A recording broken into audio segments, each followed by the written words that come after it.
let's talk about the first one. It's just reimagining that in-person event. I tell nonprofits I want them to think about the word event from a different perspective.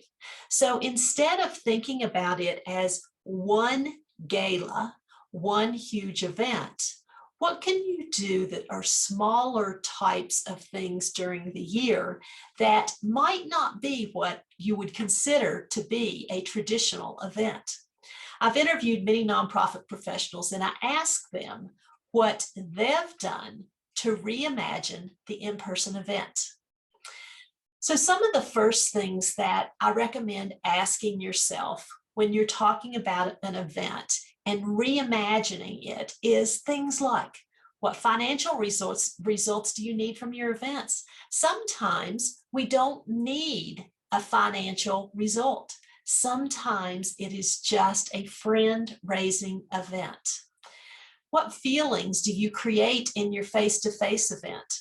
And can you create that same feeling online in a hybrid where some people are in person and some people are online?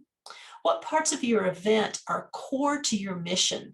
And then how can you create those moments virtually, hybrid, or maybe in a different way in person?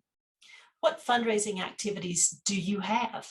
How can you make them engaging with both online audiences and in-person audiences? Because one of the things I believe is that even as we open up, there have been so many people that have gotten used to watching events online, or they might be a little reticent to be around large crowds of people, but they're still going to want to participate.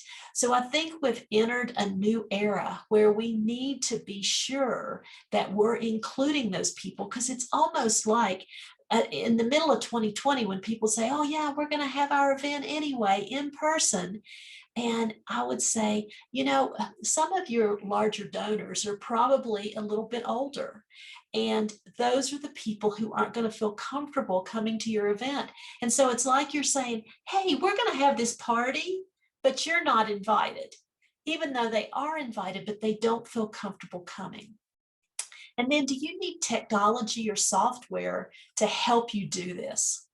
Once you have those basic questions answered, you now need to determine how your event will work, how it will engage supporters, and if it will be worth the time, energy, and money that you're going to put into it.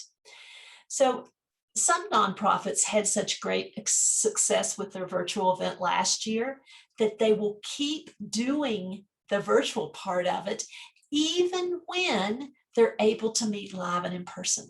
For instance, the Eagle River Watershed Council, well, they hold an annual Wild and Scenic Film Festival to celebrate environmental and community awareness. Well, it was scheduled for April 2020. Since people weren't allowed to gather together in the theater because of the pandemic, they chose to do the event virtually. And they said that they realized that since it was virtual, they didn't have a limited capacity now. So rather than making it a set ticket price, they opted to do donation-based ticket sales. They marketed it that you could give $1, you could give $100, or whatever you wanted to give. The ticket sales ended up being very successful. They said they had folks that just gave $1.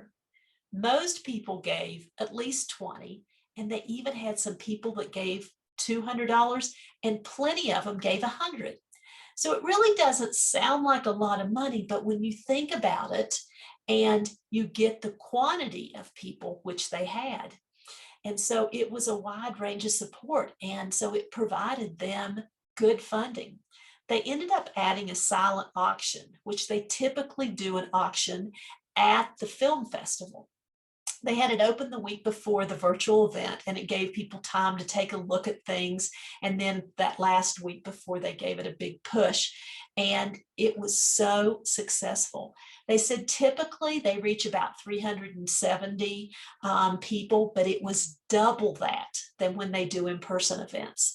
And they said, it was tough because they didn't have that face-to-face contact. But what they saw and the number of people they were able to touch through this, they will continue to do a virtual piece of it. So, there's been a lot of things during the pandemic that were really difficult. But then there were some silver linings in that cloud, that things that we wouldn't have done or wouldn't have tried before, now that we've tried them, we realize that they're pretty successful.